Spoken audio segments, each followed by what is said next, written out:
Hello, Africa. This is Business Africa, and I am Ignatius Ano. Our top stories. Uptick in liquidity in an election year while traders decry low sales. What's the cost on the economy post Ghana's 2020 elections? A massive boost in revenue for operators of point-of-sale devices in Nigeria. But we hear why some stakeholders are unhappy. And a little later, Uganda inches closer to begin oil pipeline construction as it validates an environmental impact assessment. Details right now. The stakes were high for politicians during election 2020 in Ghana, but a completely different scenario for traders and businesses in the capital, Accra. Despite what economists see as increase in liquidity over election spending, the impact of the pandemic meant low sales. Our Ghanaian correspondent Peter Kwao Adota reports that the finance minister remains optimistic. We are in the business district of Accra to gauge the mood, taking into consideration the impact of COVID-19 on the economy. The party mode is missing this year due to COVID-19. This has affected our sales because the parties are not organizing rallies. The impact of COVID-19 on our business is deadly. Even those who come out occasionally fear to get closer to us, let alone the shop.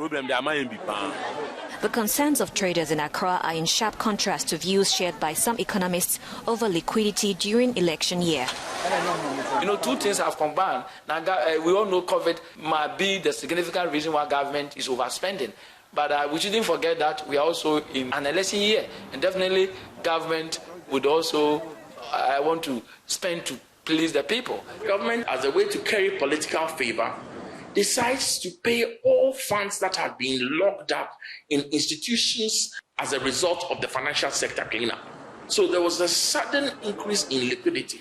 The difficulty is that it's a one-off, and after the bill will come due, and there we'll expect interest rates to rise a bit more because the government is expected to do a bit more borrowing, even on the local market, and then we'll see how things go.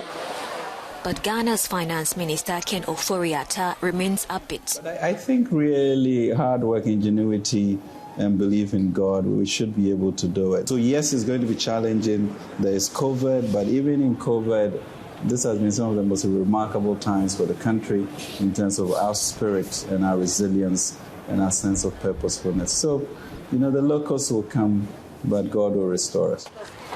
According to the World Bank, staying on a sustainable path through the 2020 election period will be a challenge over the next 2 years for the country.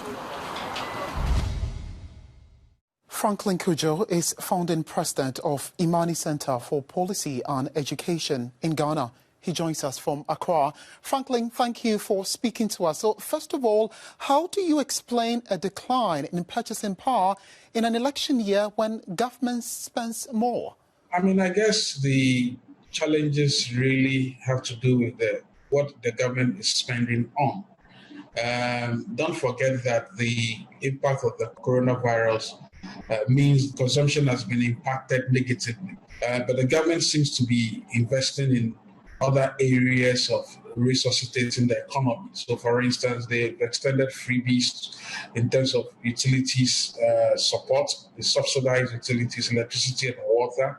As I understand, there are still some significant spending being done in order to provide some meals of some food material to persons who have been impacted. So clearly speaking, government expenditure should obviously have been impacted by some of the consumption patterns that were not necessarily envisaged up until now. Now, concerns have been raised, especially regarding the financial cleanup exercise that the government embarked upon. What's the cost of this on the local economy post-election 2020? That's a beautiful question. The fact of the matter is that the cleanup was supposed to have injected funds into the system, because the government believes and keeps telling us that they spent close to 22 billion Ghana cedis, which is almost about $4 billion to resuscitate the banking sector. Unfortunately, not many have seen that impacted properly, because some of these funds were initially supposed to be held in bonds, but because of the pressures of elections, they have not been redeemed. Question is, as they were redeemed, did it mean that those who received the monies, and indeed some people have received their monies, their deposits, are they spending those deposits immediately? The answer is no. So the banking sector cleanup cannot be a panacea to significant spending. Finally, the World Bank in particular has been deeply concerned about Ghana maintaining the sustainability, particularly in an election year. Is this concerning, and how does the government ensure this happens? I'm afraid that the debt iceberg, as I call it, will continue to grow. Don't forget that the debt situation meant that the fiscal outturn looks rather, unhinged. So what it means is that there's about 8% growth in the fiscal deficit that cannot be explained away by just COVID. It has to be explained away by government unnecessary spending, unnecessary spending, which means that they are attracting debt as well as a result of that. So clearly speaking, the debt situation is going to grow. I'm sure the government had its way. It will still borrow more. Already it's borrowing a lot. It's borrowed close to 150 billion Ghana cedis in 3 years.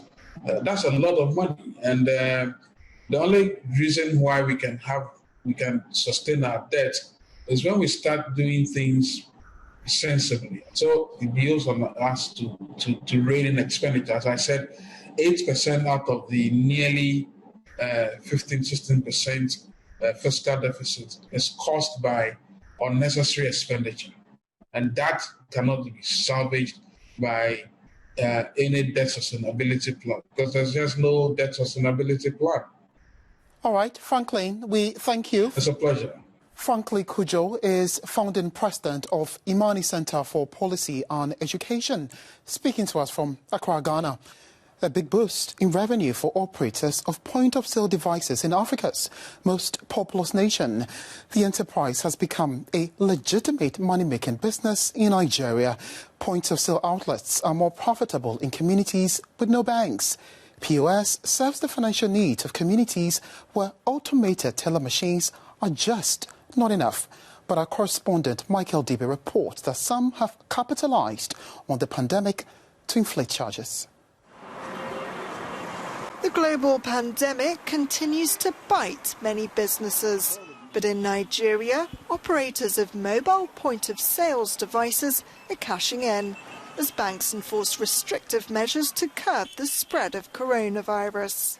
It's a reliable one. If you come in to take money, you take your money fast and you leave, unlike the bank, so you have to queue up to get your turn because of this coronavirus thing. And even before the coronavirus thing, it's very difficult to get your money from the bank. The POS business is growing at a faster rate in most cities in Nigeria, providing job opportunities for numerous Nigerian youths. However, some say the challenges are enormous. Little money here and there could help them.